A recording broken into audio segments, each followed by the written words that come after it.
आज हम लोग का 3rd चैप्टर है कॉमर्स का, ठीक है।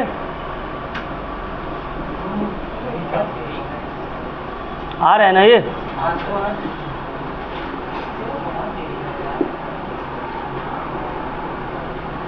क्या लिखा हुआ है?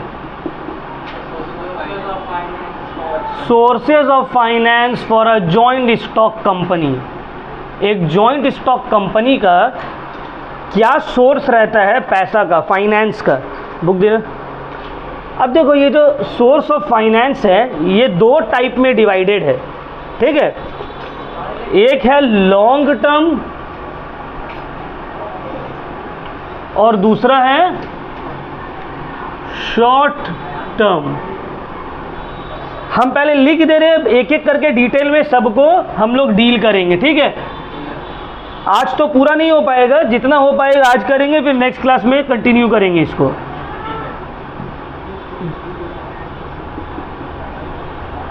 Equity shares, preference shares,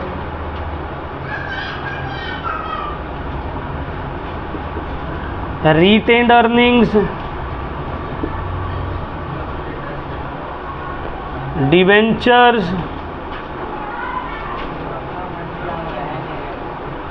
loans from commercial banks,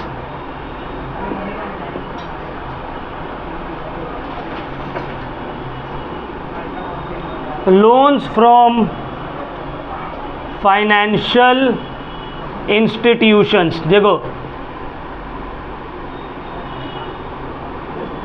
ये सब जो सोर्सेस है फाइनेंस का ये है लॉन्ग टर्म, ठीक है। अब शॉर्ट टर्म में क्या क्या आ जाता है, ध्यान से समझो। सोर्सेस ऑफ फाइनेंस का मतलब क्या है? फाइनेंस का मतलब है कि पैसा कहाँ से आएगा, समझ में आ रहा है? पैसा कहाँ से आएगा, इसी को हम लोग क्या बोलते हैं? Sources of finance. अब पैसा 2 चीज़ के लिए, 2 टाइप का चाहिए, एक चाहिए लॉन्ग टर्म के लिए, एक चाहिए शॉर्ट टर्म के लिए। अगर हमको लॉन्ग टर्म के लिए पैसा चाहिए तो कैसे करके एक जॉइंट स्टॉक कंपनी पैसा उठाता है? इक्विटी शेयर के थ्रू, प्रेफरेंस शेयर के थ्रू, सब बताएंगे, सब डिटेल में एक्सप्लेन करेंगे। अभी बस हाँ, अब बस हेडिंग लिखे हम। इक्विटी शेयर के थ्रू, प्रेफरेंस शेयर के थ्रू, रिटेन्ड अर्निंग्स के थ्रू, डिबेंचर्स के through, loans from commercial banks and loans from financial institutions. ये सब जितना भी है ये क्या है? ये है long term sources of finance. Short term में क्या क्या है? शॉर्ट टर्म में है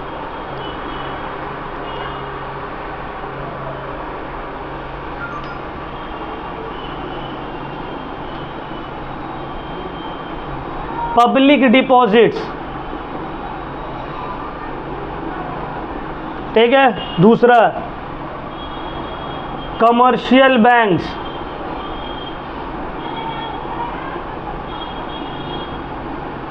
तीसरा ट्रेड क्रेडिट,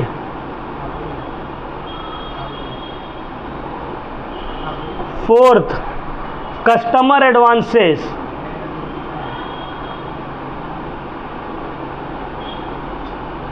फिफ्थ फैक्टरिंग,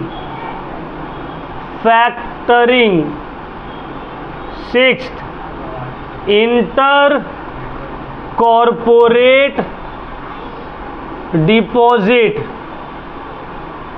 और लास्ट है instalment credit. Instalment credit, clear? तो जॉइंट स्टॉक कंपनी को फाइनेंस चाहिए लॉन्ग टर्म या शॉर्ट टर्म? लॉन्ग टर्म ये सबसे आएगा, शॉर्ट टर्म। चलो अब हम लोग डिटेल में ये चैप्टर को पढ़ना स्टार्ट करते हैं, ठीक है। इंशाल्लाह 2 क्लास में कंप्लीट हो जाएगा। आज हाफ और फिर next class half.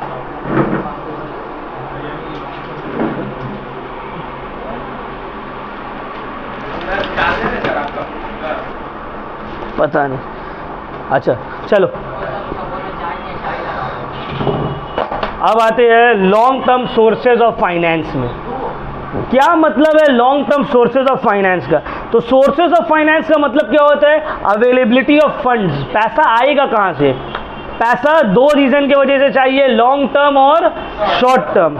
Long term finance का मतलब क्या है? लॉन्ग टर्म फाइनेंस का मतलब होता है कि तुमको लंबा समय के लिए चाहिए। अब लंबा समय कितना?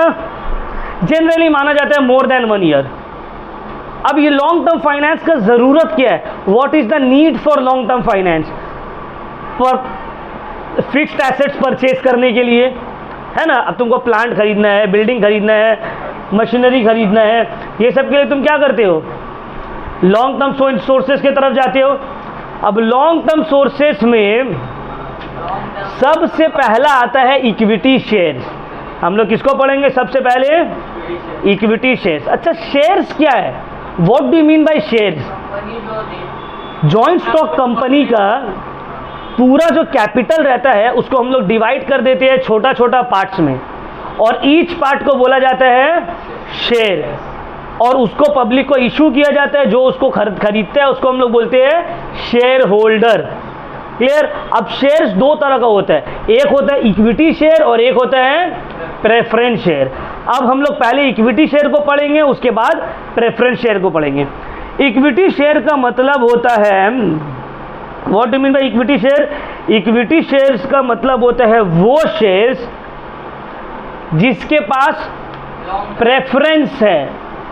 किसका? क्या चीज का प्रेफरेंस है? जिसके पास कुछ एडवांटेजेस है। क्या एडवांटेजेस है? पहला, they will have voting rights. दूसरा, they will have a part of profit in case of residual profit. मतलब अगर रेसिडुअल प्रॉफिट हो जाता है, एक्स्ट्रा प्रॉफिट अर्न हो जाता है, तो उसमें किसका हिस्सा है? इक्विटी शेयर होल्डर्स का। समझ में आ रहा है? तो equity share are the real owners of the company. क्यों? क्योंकि वो लोग के पास वोटिंग राइट्स है। वो लोग वोट करके बोर्ड ऑफ डायरेक्टर्स, मैनेजमेंट को सिलेक्ट करता है। क्लियर हो रहा है? अब देखो, इक्विटी शेयर्स का अपना एडवांटेजेस और डिसएडवांटेजेस है। एडवांटेजेस क्या है? पहला एडवांटेजेस कंपनी के पॉइंट ऑफ व्यू से हम लोग पढ़ते हैं। इक्विटी शेयर का क्या एडवांटेज है? पहला एडवांटेज ये कि इक्विटी शेयर का इनकम फिक्स्ड नहीं रहता है। प्रॉफिट होगा तो कंपनी इक्विटी शेयर होल्डर को देगा, प्रॉफिट नहीं होगा तो कंपनी इक्विटी शेयर होल्डर को नहीं देगा। दूसरा, परमानेंट कैपिटल, एक बार इक्विटी शेयर का पैसा मिल गया और उसको देना नहीं है। तीसरा, no charge on assets. Equity share का जो तुम पैसा ले रहे हो उसके बदले में तुमको कोई भी एसेट्स गिरवी रखने नहीं पड़ता है कंपनी को। समझ में आ रहा है? इन्वेस्टर के पॉइंट ऑफ व्यू से क्या एडवांटेज है? मतलब जो खरीद रहा है उसके पॉइंट ऑफ व्यू से देखे तो इक्विटी शेयर का क्या एडवांटेज है? पहला एडवांटेज, इक्विटी शेयर के पास वोटिंग राइट्स है, वो लोग पावर को कंट्रोल करते हैं ऑर्गेनाइजेशन का। दूसरा, इक्विटी शेयर का जो वैल्यू रहता है वो बहुत कम रहता है, तो बहुत आदमी डायरेक्टर्स को सिलेक्ट करने का जो वोट दिया जाता है। ठीक है। तीसरा, रेसिडुअल शेयर्स में उन लोगों का हक रहता है। रेसिडुअल प्रॉफिट में कंपनी बहुत ज़्यादा प्रॉफिट कमा लिया, हद से ज़्यादा, तो ये हद से ज़्यादा प्रॉफिट किसको मिलेगा? जो बहुत रिस्क लिया। जितना रिस्क उतना ज़्यादा रिटर्न। इक्विटी शेयर होल्डर का रिस्क सबसे हाई है तो रिटर्न भी सबसे ज़्यादा उसको मिलना चाहिए। तो इनके उसी तरह क्या हुआ था ना, इक्विटी लॉस हुआ तो नहीं देंगे, नहीं, प्रॉफिट होगा तो इक्विटी शेयर को डिविडेंड मिलेगा, लॉस हुआ तो नहीं मिलेगा। अगर कंपनी बैंकरप्ट है तो उसका भी तो पैसा है। हाँ, तो ये सब अभी तो हम लोग देखो आहिस्ते आहिस्ते करके पढ़ेंगे। पहले ये पोर्शन कंप्लीट कर ले, उसके बाद बीच बीच से ये वैसे करने में क्या होगा, कन्फ्यूजन बढ़ेगा। इक्विटी शेयर का मतलब क्या है? वो शेयर जिसके पास वोटिंग राइट्स है और जिसका रेसिडुअल शेयर्स में, रेसिडुअल प्रॉफिट में हिस्सा है। ये हो गया। अब इसका एडवांटेज क्या है? कंपनी के पॉइंट ऑफ व्यू से देखेंगे, परमानेंट कैपिटल मिल जा रहा है, कोई एसेट्स गिरवी रखना नहीं पड़ रहा है। ठीक है। अर्निंग्स के ऊपर कोई बर्डिंग नहीं है, मतलब प्रॉफिट होगा तो देंगे, नहीं होगा तो नहीं देंगे। शेयर होल्डर्स के पॉइंट ऑफ व्यू से क्या एडवांटेज है? रेसिडुअल प्रॉफिट में शेयर मिल रहा है, वोटिंग राइट्स आ जा रहा है। अब डिसएडवांटेजेस क्या है? कंपनी के पॉइंट ऑफ व्यू से कंट्रोल डाइल्यूट हो जाता है। जितना ज़्यादा इक्विटी शेयर इशू करोगे उतना ज़्यादा कंट्रोल डाइल्यूट होगा। इक्विटी शेयर का मतलब क्या है? तुम अपना राइट्स उसको दे रहे हो। समझ में आ रहा है? तो जितना ज़्यादा तुम है ना, कंट्रोल तुम्हारा जाते रहेगा जितना तुम इक्विटी शेयर इशू करोगे। दूसरा कॉस्टली, इक्विटी शेयर इशू करने में पैसा बहुत खर्च होता है। तीसरा इनफ्लेक्सिबिलिटी, एक बार तुम इक्विटी शेयर इशू कर दिए ना, अब वापस से तुम उसको रिडीम्ड पे बैक नहीं कर सकते हो, जिंदगी भर उसको प्रॉफिट देना पड़ेगा। क्लियर हुआ पॉइंट? इक्विटी शेयर होने का मतलब तो भाई जब तक कंपनी वाइंड अप होता है तब ना तब मिलेगा, तो कंपनी तो वाइंड अप नहीं होगा तो तुमको तब तक प्रॉफिट देना ही होगा। इसीलिए सर शार्क टैंक में भी शेयर देता हूँ। यस, अब देखो इन्वेस्टर्स के पॉइंट ऑफ व्यू से क्या डिसएडवांटेज है। पहला, रिस्क हाई है, बहुत रिस्क है। दूसरा, अनहेल्दी स्पेक्यूलेशन। अनहेल्दी स्पेक्यूलेशन का मतलब क्या होता है, तुम जो पैसा लगाए हो शेयर्स का, वो पैसा डूब भी सकता है ना। 100 का शेयर 50 का भी हो सकता है, 10 का भी हो सकता है। क्लियर हो रहा है पॉइंट? अब हम लोग आते हैं प्रेफरेंस शेयर्स में। What do you mean by preference shares? वो शेयर जो इक्विटी नहीं है तो क्या है वो? प्रेफरेंस। प्रेफरेंस शेयर के पास दो एडवांटेजेस है। पहला, प्रेफरेंस मतलब क्या, इसको प्रेफरेंस दिया जाता है in terms of payment of dividend, in terms of payment of capital at the time of winding up. मतलब अगर प्रॉफिट होता है ना तो पहले प्रेफरेंस शेयर को दिया जाता है, उसके बाद इक्विटी। कंपनी बंद भी हो रहा है तो पहले प्रेफरेंस शेयर होल्डर लोग का कैपिटल का पैसा लौटाया जाएगा, उसके बाद इक्विटी शेयर होल्डर्स का पैसा को वापस किया जाएगा। क्लियर हो? ये है प्रेफरेंस शेयर होल्डर। अब देखो प्रेफरेंस शेयर होल्डर्स का अलग अलग टाइप्स है। एक है क्यूमुलेटिव प्रेफरेंस शेयर, एक है non cumulative preference share. Cumulative preference share का मतलब होता है वो प्रेफरेंस शेयर जिसका डिविडेंड ऐड होते रहते हैं। मतलब मान लो अगर फर्स्ट ईयर नहीं मिला तो सेकेंड ईयर में फर्स्ट और सेकेंड ईयर दोनों का साथ में देना होगा। थर्ड ईयर नहीं मिला तो फर्स्ट सेकेंड थर्ड का तुमको साथ में देना होगा। ये क्यूमुलेटिव प्रेफरेंस शेयर हो गया। और नॉन क्यूमुलेटिव मतलब अगर फर्स्ट ईयर नहीं मिला तो अब नहीं मिलेगा, अब सेकेंड ईयर में डायरेक्ट मिलेगा। सेकेंड ईयर भी नहीं मिला तो अब थर्ड ईयर में डायरेक्ट डिविडेंड मिलेगा। एंड ऐड नहीं होगा, डिविडेंड ऐड होते नहीं जाएगा, पाइल्ड अप नहीं होगा, वो हो गया नॉन क्यूमुलेटिव। और क्यूमुलेटिव मतलब डिविडेंड पाइल्ड अप होते रहेगा। अगर 10वां साल में भी मिलेगा तो 10 साल का एक साथ देना होगा। थर्ड होता है participating and non participating preference share. Participating preference share का मतलब होता है वो प्रेफरेंस शेयर जिसका हक है रेसिडुअल प्रॉफिट के ऊपर। अगर रेसिडुअल प्रॉफिट कुछ बचता है, एक्स्ट्रा प्रॉफिट कुछ बचता है तो उसमें उस प्रेफरेंस शेयर होल्डर को देना होगा। कौन सा preference share holder? Participating preference share holder. और non participating preference share holder का रेसिडुअल प्रॉफिट के ऊपर कोई भी हक नहीं है। नेक्स्ट है convertible and non convertible preference share. Convertible preference share का मतलब होता है वो प्रेफरेंस शेयर जिसको आगे जाकर इक्विटी शेयर में कन्वर्ट किया जा सकता है। और नॉन कन्वर्टेबल मतलब वो प्रेफरेंस शेयर जिसको इक्विटी शेयर में कन्वर्ट नहीं किया जा सकता है। Redeemable and irredeemable preference share. Redeemable preference share का मतलब होता है वो प्रेफरेंस शेयर जिसको आगे चलकर पे बैक करके हटा सकते हैं। इररिडीमेबल प्रेफरेंस शेयर का मतलब होता है वो प्रेफरेंस शेयर जिसको पे बैक करके हटा नहीं सकते हैं। जब तक कंपनी है तब तक ये भी रहेगा। समझ में आ गया? तो 4 टाइप ऑफ प्रेफरेंस शेयर हम डिस्कस किए, cumulative and non cumulative. Non cumulative preference share का मतलब होता है वो प्रेफरेंस शेयर जिसका प्रॉफिट ऐड नहीं, पाइल्ड अप नहीं होता है, डिविडेंड पाइल्ड अप नहीं होता है। जो ईयर दिया दिया, जो ईयर नहीं दिया नहीं दिया। उसके बाद है participating and non participating preference share. Residual profit में जो पार्टिसिपेट करेगा, जिसका हक है। नॉन पार्टिसिपेटिंग में मतलब जिसका हक रेसिडुअल प्रॉफिट में नहीं है। Convertible and non convertible preference share और redeemable and irredeemable preference share.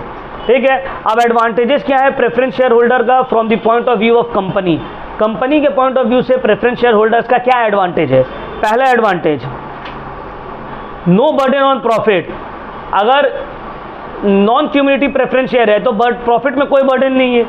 दूसरा, no interference in management. Voting rights है नहीं तो मैनेजमेंट में कोई भी इंटरफियर वो लोग नहीं कर सकेगा। No charge on asset, asset गिरवी रखना नहीं पड़ता है। फ्लेक्सिबिलिटी, अगर रिडीमेबल प्रेफरेंस शेयर है तो देकर उसको हटा सकते हैं। इन्वेस्टर्स के पॉइंट ऑफ व्यू से क्या एडवांटेजेस है? पहला, safety of capital. Equity share holder से रिस्क इसमें कम है। दूसरा, अगर क्यूमुलेटिव प्रेफरेंस शेयर है तो उसका इनकम गारंटीड है। अगर कन्वर्टेबल प्रेफरेंस शेयर होल्डर है तो आगे चलकर इक्विटी शेयर में कन्वर्ट किया जा सकता है। तो ये सब एडवांटेजेस है। डिसएडवांटेजेस क्या है प्रेफरेंस शेयर होल्डर का कंपनी के पॉइंट ऑफ व्यू से? पहला, कॉस्टली, इशू करने में बहुत खर्च होता है। दूसरा, परमानेंट बर्डन।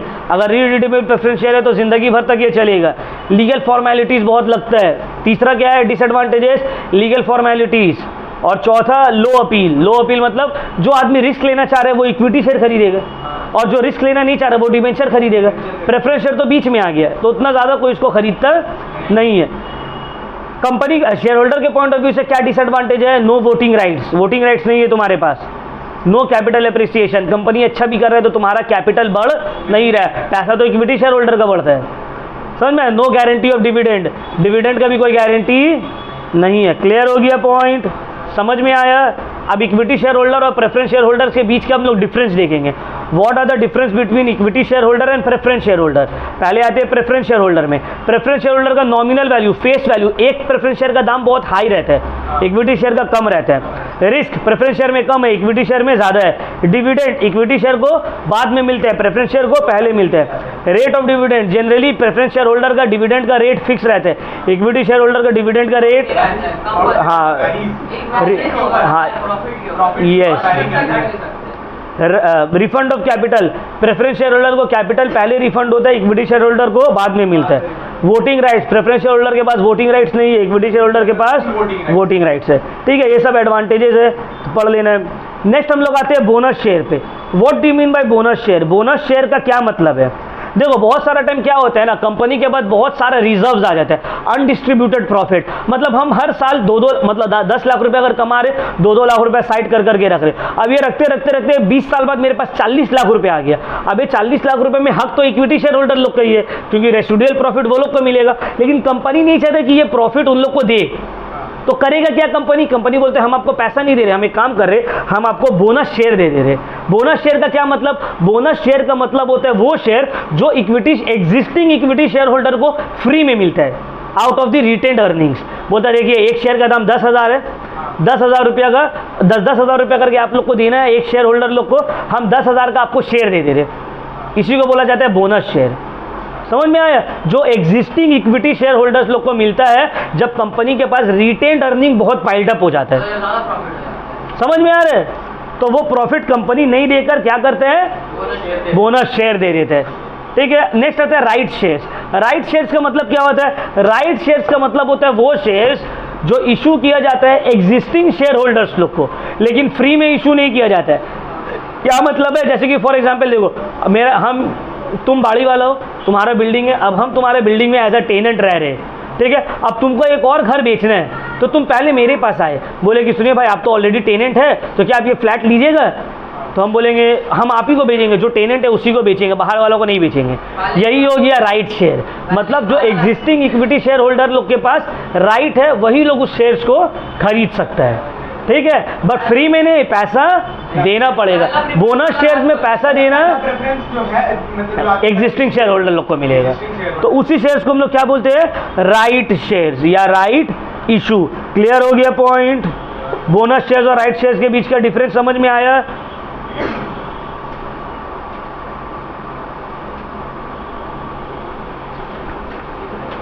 अब आते हैं हम लोग ESOP, employ stock option plan. ESOP का मतलब है एम्प्लॉय स्टॉक ऑप्शन प्लान का मतलब होता है कि एम्प्लॉयज जो मेरे एग्जिस्टिंग वर्कर्स है कंपनी में, उसको हम एक राइट देते हैं कि आप एक स्पेसिफाइड नंबर ऑफ शेयर्स एक डिस्काउंटेड प्राइस में खरीद सकते हैं। जैसे कि सुंदर पिचाई जो है CEO है गूगल का, अब सुंदर पिचाई को ऑप्शन दिया गया, आप चाहे तो गूगल का 2% शेयर खरीद सकते हैं डिस्काउंट में। समझ में आ रहा है? आप चाहिए तो खरीद लीजिए, नहीं चाहिए तो मत खरीदिए। तो इसको बोला जाता है एम्प्लॉय स्टॉक ऑप्शन प्लान, और वो पैसा आपको देना भी नहीं पड़ेगा, वो पैसा हम लोग आपके सैलरी से आहिस्ते आहिस्ते काट लेंगे। तो ये क्या हो गया? ESOP, employ stock option plan. अगर बाहर वालों को 100 रुपये में दे रहे हैं तो एम्प्लॉय को बोल रहे हैं हम आपको 80 में दे देंगे, और आपका पैसा आपको देना, ठीक है, आपका सैलरी से आहिस्ते आहिस्ते करके काट लेंगे। तो अब देखो बहुत सारे एम्प्लॉय खरीद लेता कि भाई खरीद ले रहे, बाद में बेच देंगे ज़्यादा में। ऐसे ही सर जमशेदपुर टाटा में होता है। एग्जैक्ट, सब कंपनी में होता है, बड़ा बड़ा कंपनी में होता है।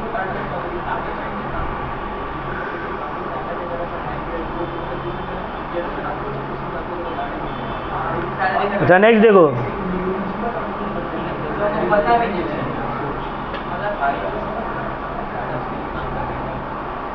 Sweat equity shares.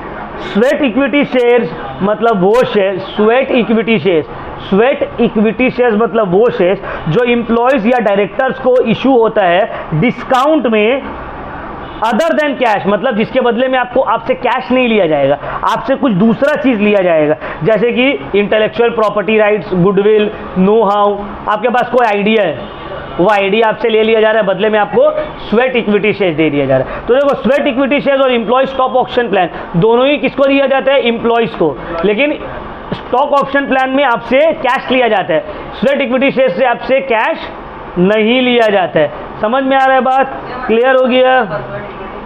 तुम बात कर रहे थे तो कहाँ से समझ में आएगा? एम्प्लॉय स्टॉक ऑप्शन प्लान का मतलब होता है जब शेयर्स एम्प्लॉयज को दिया जाता है एट अ डिस्काउंटेड प्राइस और बदले में उन लोग से कैश लिया जाता है इन इंस्टॉलमेंट, ठीक है। और स्वेट इक्विटी में भी एम्प्लॉय या डायरेक्टर को ही दिया जा रहा है, बट बदले में तुमसे कैश नहीं लिया जा रहा है, तुम्हारा अदर देन कैश कुछ लिया जा रहा है। नो हाउ ले लिए, इंटेलेक्चुअल प्रॉपर्टी ले लिए, कॉपीराइट ले लिए, समझ में आया? इसको बोला जाता है स्वेट इक्विटी शेयर्स। क्लियर हो गया पॉइंट? चलो नेक्स्ट हम लोग आते हैं रिटेन्ड अर्निंग्स से। रिटेन्ड अर्निंग्स का क्या मतलब है? What do you mean by retained earnings? देखो बहुत सारा टाइम कंपनी क्या करता है ना, पैसा चाहिए लॉन्ग टर्म के लिए तो शेयर्स इशू नहीं करके बोलते हैं मेरा पास जो रिजर्व में पैसा रखा हुआ है उसी को यूज कर ले रहे, वापस से बिजनेस में डाल दे रहे, इसको बोलते हैं रिटेन्ड अर्निंग्स। तो रिटेन्ड अर्निंग मतलब वो अर्निंग जो अनडिस्ट्रीब्यूटेड प्रॉफिट का पार्ट है, जिसको तुम बांटे नहीं हो, जो तुम्हारा रिजर्व्स में है। क्लियर हो गया? ईयर आफ्टर ईयर तुम रिजर्व बना रहे हो, रिजर्व बनाते बनाते बनाते तुम्हारा रिजर्व में बहुत पैसा एडअप हो गया, अब उसी पैसा को तुम बिजनेस में री इन्वेस्ट कर दे रहे हो, तो इसको बोलते हैं रिटेन्ड अर्निंग्स। अब इसका देखो अपना एडवांटेजेस और डिसएडवांटेजेस है। रिटेन्ड अर्निंग्स का क्या एडवांटेजेस है? पहला, कन्वीनियंस, किसी से मांगने का ज़रूरत नहीं। इकोनॉमिकल, पैसा उठाने के लिए पैसा खर्च करना नहीं पड़ेगा। नो चार्ज ऑन एसेट, कोई भी एसेट्स को गिरवी रखने का ज़रूरत नहीं है। No interference, equity share issue करोगे तो वोटिंग राइट जाएगा तुम्हारे पास से, कोई इंटरफेरेंस का ज़रूरत नहीं पड़ेगा। लेकिन डीमेरिट्स क्या है? डेंजर ऑफ ओवर कैपिटलाइजेशन, हो सकता है कैपिटल बहुत ज़्यादा री इन्वेस्ट हो जाए जितना का ज़रूरत ना हो। दूसरा, dissatisfaction among share holders, share holders लोग गुस्सा कर सकते हैं कि यार हम लोग कब पैसा देने का ज़रूरत बदले तुम वापस से बिजनेस में ही डाल दे रहे हो। प्रॉफिट को अटका के बिजनेस में लगा दे रहे हैं। समझ में आया? तो ये सब क्या हो गया? डीमेरिट्स हो गया है। नेक्स्ट आते हैं हम लोग डिबेंचर्स में। अब देखो डिबेंचर्स का क्या मतलब है? What do you mean by debentures? Debentures का मतलब होता है borrowed amount, borrowed fund for a particular time period. जब तुमको पैसा चाहिए एक पर्टिकुलर टाइम पीरियड के लिए, तब तुम शेयर्स इशू नहीं करके क्या इशू करते हो? डिबेंचर्स तुम इशू करते हो। समझ में आ रहा है? तो डिबेंचर्स एक तरह का लोन है जो तुम पब्लिक से ले रहे हो एक फिक्स टाइम पीरियड के लिए और एक फिक्स रेट ऑफ इंटरेस्ट के लिए। क्लियर हुआ पॉइंट? तो सर हम लोग जो लोन लेते हैं सर बैंक से, डिबेंचर हुआ? नहीं, डिबेंचर्स कंपनी इशू करेगा। जब कंपनी को जरूरत है एकदम, बैंक अगर करेंगे हाँ वही बैंक में जरूरत हुआ इतने अमाउंट को बोलेगा। क्लियर हो गया? अब जैसे कि देखो हमको एक बड़ा प्रोजेक्ट मिला है 1 करोड़ रुपए का, अब 5 साल वो प्रोजेक्ट बनने में लगेगा, 5 साल बाद हमको 3 करोड़ रुपए वापस मिलने वाला है, तो हम क्यों इक्विटी शेयर इशू करें? डिवेंचर्स इशू कर देते, हज़ार रुपया वाला 1 करोड़ आ गया मेरे पास, अब बोल दिया भाई 10% इंटरेस्ट देंगे, 3 साल या 5 साल में 50% इंटरेस्ट, मतलब हम अगर 1 करोड़ ले रहे हमको 1.5 करोड़ देना पड़ेगा वापस, बट मेरा प्रॉफिट तो 2 करोड़ का होगा ना, या 3 करोड़ हमको वापस मिलेगा, फिर भी 1.5 करोड़ मेरे पास तो बच गया। समझ में आ गया बात? बट अगर शेयर इशू कर देंगे तो जिंदगी भर हमको उसको डिविडेंड देना पड़ेगा। जब तक कंपनी डाउन नहीं होगा तब तक। क्लियर हुआ पॉइंट? अब डिवेंचर्स बहुत सारा टाइप का रहता है बेटो। पहला जो डिवेंचर्स है वो है naked and mortgage debentures. Naked debentures का मतलब होता है वो डिवेंचर्स जिसमें कोई चीज़ मॉर्गेज रखा नहीं गया है, जिसका कोई सिक्योरिटी नहीं है। समझ में आ रहा है? मॉर्गेज डिवेंचर्स का मतलब होता है वो डिवेंचर्स जो एक सिक्योरिटी के बिना पर इश्यू हुआ, जैसे कि ये घर के बिना पर, अगर ये डिवेंचर्स का पैसा नहीं दिया गया तो घर ले लेगा डिवेंचर होल्डर। दूसरा होता है रिडीमेबल एंड इररिडीमेबल डिवेंचर्स।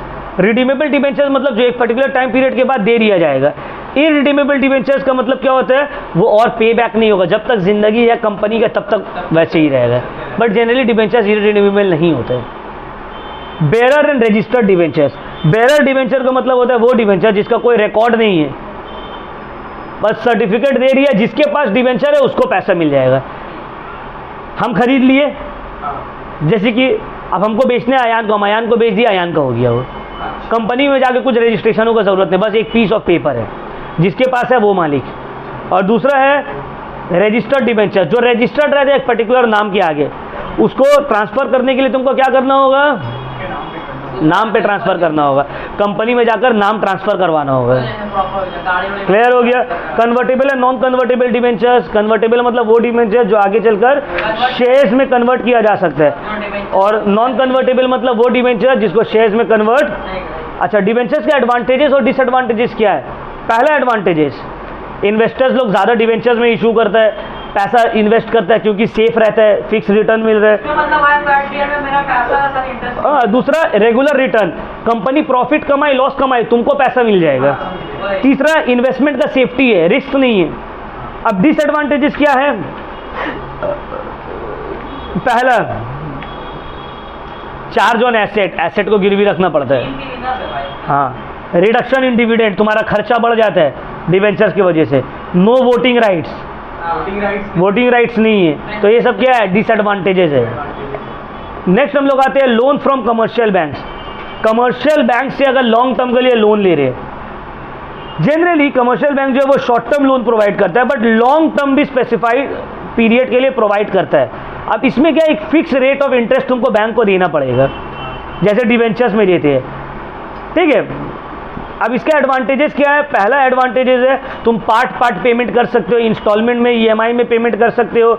दूसरा, बैंक जो इंटरेस्ट तुमको पे करता है, बैंक को जो तुम इंटरेस्ट पे करते हो वो टैक्स चार्ज करके करते हो, और बैंक के साथ तुम्हारा रिलेशनशिप बढ़ जाता है, क्रेडिट स्कोर बढ़ जाता है। डिसएडवांटेजेस क्या है, सामान गिरवी रखना पड़ेगा। दूसरा, लीगल फॉर्मेलिटीज़ बहुत रहता है। तीसरा, टाइम कंज्यूमिंग रहता है। समझ में आ गया। नेक्स्ट आते हैं loans from financial institutions. Financial institution मतलब जैसे कि आईडीबीआई, हाँ, industrial development bank of India, ठीक है, एलआईसी, आईसीआईसीआई, ये सब जो है industrial credit and investment corporation of India, ये सब जो है ये सब फाइनेंशियल इंस्टीट्यूशंस है, बैंक नहीं है, जो जॉइंट स्टॉक कंपनी को लोन प्रोवाइड करता है for longer period of time. ठीक है। अब इसके एडवांटेजेस क्या है। पहला, लोन कैपिटल इजीली अवेलेबल हो जाता है। ठीक है। दूसरा, तोड़ के डिवेंचर्स की तरह तुम्हारे पास पैसा नहीं आ रहा है, एक बार में आ जा रहा है। तीसरा, क्रेडिट स्कोर इंप्रूव हो जाता है तुम्हारा, है ना। रेट ऑफ इंटरेस्ट जो है वो जनरली कम रहता है इसका। डिसएडवांटेजेस क्या है, इसमें भी बहुत डिले होता है, बहुत पेपर वर्क है। ठीक है। और वही तुम्हारा मॉर्टगेज ऑफ एसेट्स को गिरवी रखना पड़ता है। ये सब जो हम लोग आज पढ़े हैं, ये सब long term sources of finance है। क्या क्या पढ़े, क्या पढ़ना होगा तुम लोगों को। लॉन्ग टर्म फोर्सेज में इक्विटी शेयर होल्डर, उसका advantages disadvantages, preference share holders, types, advantages disadvantages, retained earnings, meaning, advantages disadvantages, types, advantages disadvantages, bonus share और sweat equity shares, employ stock option plan, ये सब का सिर्फ meaning पढ़ना है, सिर्फ मीनिंग। ईएसओपी, और फिर तुम्हारा bonus shares, right shares, sweat equity shares, ये सब का ओनली मीनिंग्स। ठीक है। उसके बाद commercial bank, loan from commercial bank, advantages disadvantages, loan from financial institutions, advantages disadvantages. ठीक है। यहीं तक हम लोग का आज का क्लास है। नेक्स्ट क्लास में हम लोग शॉर्ट टर्म फंड्स पढ़ेंगे।